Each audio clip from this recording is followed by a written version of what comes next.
Hello everybody and welcome. In this video I'm going to show you how to charge your earbuds SOUNDCORE R50i using your phone.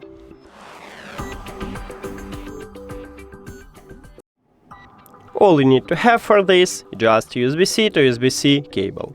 But if your phone do not support USB-C, maybe you should have Lightning to USB-C or even micro USB to USB-C. Now connect USB-C cable to your phone, and then at the back side of the charging case we have also USB-C port, so connect the second one right at this port. In the front side we can see this LED light, so it means that it's charging, so it works. That's it.